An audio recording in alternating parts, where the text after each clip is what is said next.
Hi everyone, quick video here.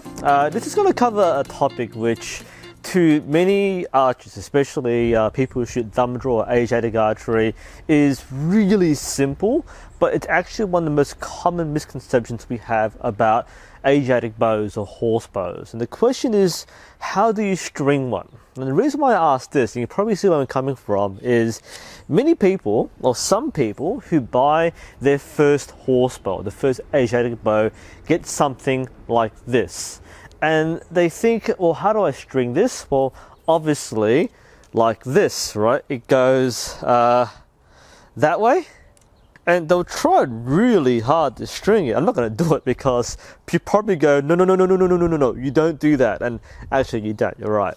So I'm not going to do that. But the reason why is actually pretty obvious. So to many people, you may be used to seeing a Western recurve bow, which has this shape, and an Asiatic bow has a very similar shape, especially those which have quite extreme recurves. So that looks about right, yeah. So it must be this way. No, it isn't. This actually is a historical error too, which some people who brought home Eastern recurve bows thought that this is the correct shape, and they end up snapping these bows because they put them backwards. So when you get a horse bow or an Asiatic recurve bow, understand that most of the bows have quite an aggressive recurve. So you don't string it like this. And I've had some people say, how do you string it when the groove is on the wrong side? You don't. It's actually on the right side, but you string it the wrong way. Also understand that many of the guides and methods on how to string a bow are actually assuming you are using a Western recurve. So you can use a bow stringer, you can use the push-pull method, and some of these methods don't work very well with an aggressive recurve like this one.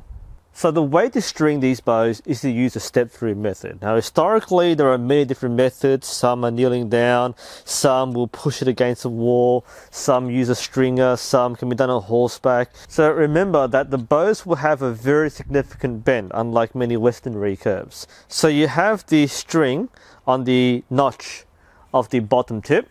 You step through it and you place the bottom tip on your rear leg, and the bell of the bow is on the inside of your front leg, behind the knee. You can then pull the top limb back and slide the top string loop in the notch on top there. So the end result is this shape. To unstring, you step through, do the same thing, apply tension by pulling it back, then slide the top loop off, and it resets to its base shape. So again, for many of these horse bows, the curvature is in the opposite direction. There are bows which have almost a circular connection. Some of the Korean bows especially can be quite aggressive. So these shapes can be deceptive. You're not meant to string the bow in this particular configuration. Follow where the notches are. If the notches are facing the wrong direction, it's actually you string the bow backwards. Once more from the side, string in the bottom notch. Make sure it's properly on the bow. If it slips, then you gotta do it again. Step through. Bow against the back of your knee and in front of your rear leg, like this. Side view and rear view. Try and keep the string on, bend it over, then slip the string onto the top notch.